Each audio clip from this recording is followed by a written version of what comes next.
Alright, we're going to get back on to Big Time 2, version 2, video 3.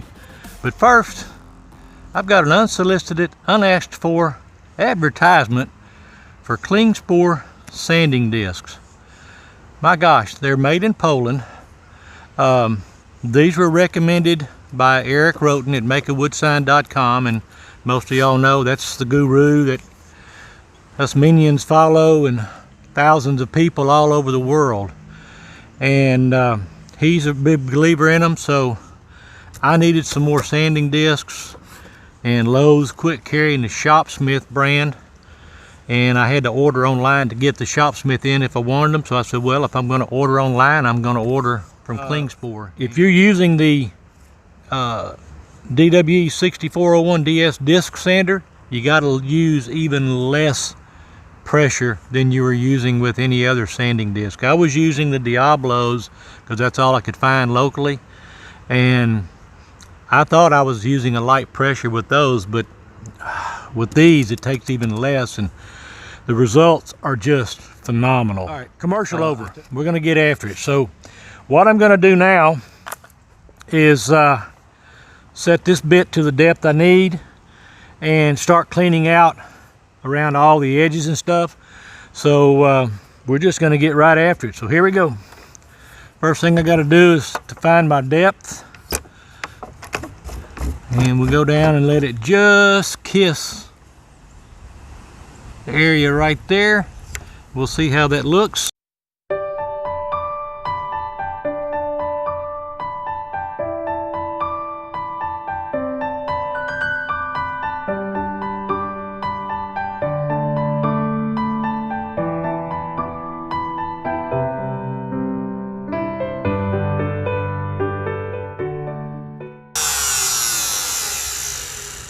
Okay, all right. What I have is a difference between here and here on the tops of these letters. These are just a touch lower. So what I'm going to do is I'm going to readjust the depth that I'm carving right now, and not take quite as much out so that I can get this out and try to keep it at pretty much the same depth. I'm still going to have lots of sanding inside to do to get the smoothness out, or get the smoothness back and everything, but just trying to minimize it as best I can. So hang on, I'm gonna make an adjustment. In fact, I'm gonna go ahead and make a cut right here while I've got it at that depth and do this last cleanup, and then I'm gonna come back and do that. I just saw those. So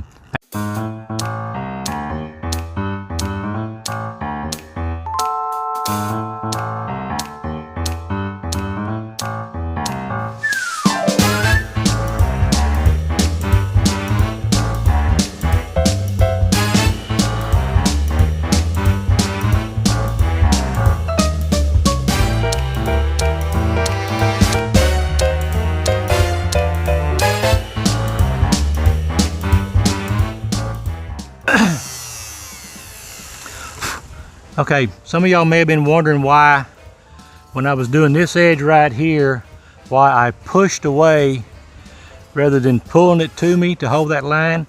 Number one, this is cedar and it's soft, and I can hold a line fairly well with it. But number two, most importantly, was the light. This is coming behind me, so coming this way, I really couldn't see. If I was going this way, I could see the outer edge of the bit on this side over here better, and I could tell I was taking the light cut that I wanted. When I started over here, I was taking a little bit deeper cut than I wanted. So I decided to come this way and then work my way up to it and clean it up. So now I've got a nice clean shoulder all the way around, and I'm happy with that. So that's the reason I went against what we're taught. So anyway, now I'm going to go ahead and change my setup and finish with the rest of these. So I'll be right back.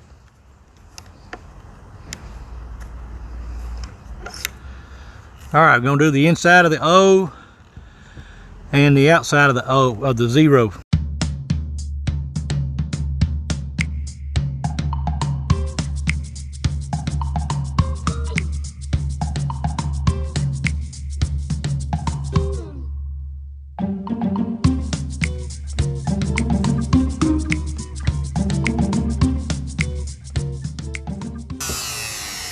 Okay, now I'm going to set it up and get the outside edges. I didn't get all the way down on the bottom, but I did get around the O's cut.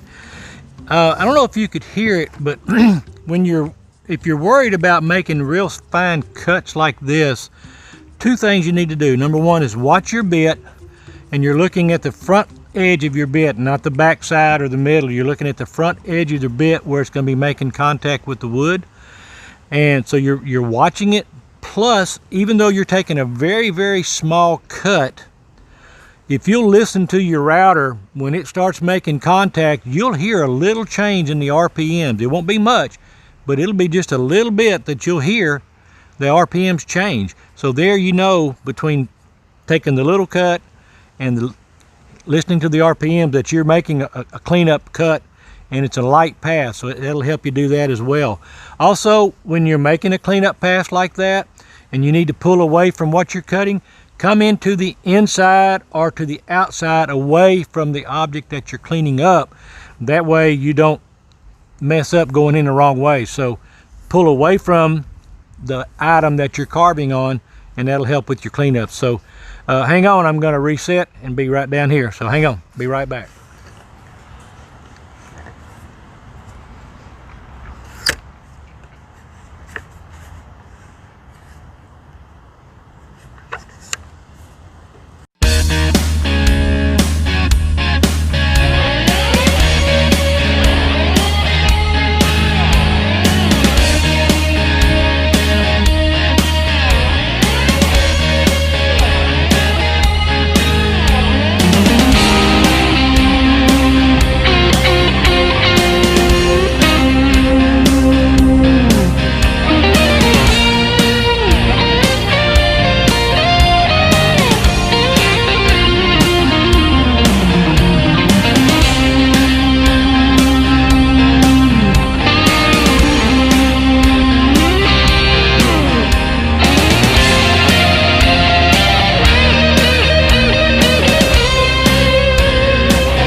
Alright, one of the things you really want to do is when you're doing this carving with this, especially when you're doing really fine trims like this, keep both hands on contact, which you need to do all the time, but especially right now when you're wanting to really good control. Make sure both hands are in contact with the board at all times. Don't have them up here, don't have one up here, one up here. Have them both in contact with the board the whole time, and that'll help you keep control on the router. So okay, I'm going to go ahead and do the rest of this off camera. So when I come back, this sign should be ready for me to do some final sanding inside and smoothing out the interior right here and getting this all cleaned and blended in. So I'm going to go ahead and finish this all up, and I'll be back probably in an hour or so. Thanks. Okay, we've got the all the carving done, as you can see, but I've got to clean up the background and get them smooth. And I'm starting down here where the phone numbers are at, and there's just a lot of hand sanding, you know, everybody's favorite part of woodworking. You know, but you know, I guess I'm weird. I like sanding. It doesn't bother me at all. I get a chance to see what my project's going to look like earlier on, so that's the way I look at it. But anyway, we're going to be, as you can tell, it's getting dark here, so I want to get this one wrapped up real quick.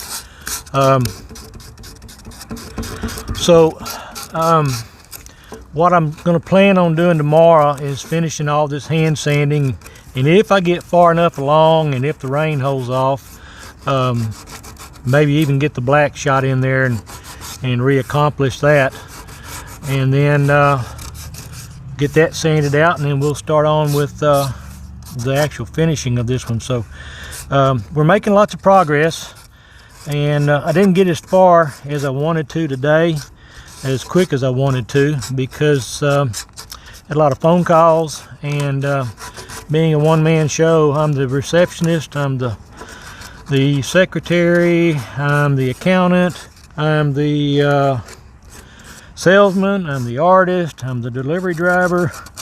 I get all the praise for the good stuff, I get all the blame for the bad stuff, so just part of being a one-man show. But anyway, it's a good problem to have when people are calling for you. So anyway, I want to go ahead and like I said, I want to go ahead and knock this one off.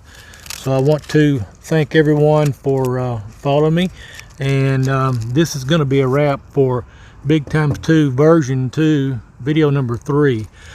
So before I go, if you would please hit that like button and the subscribe button, and don't forget to hit that bell icon. And I'm going to ask you one more time, please share my channel and my videos with your family and friends. I greatly appreciate it. And lastly, please leave me comments and questions. I'll be glad to answer them, and I look forward to every one of those. So I appreciate it, and I'll see you real soon in the next segment. So have a good one.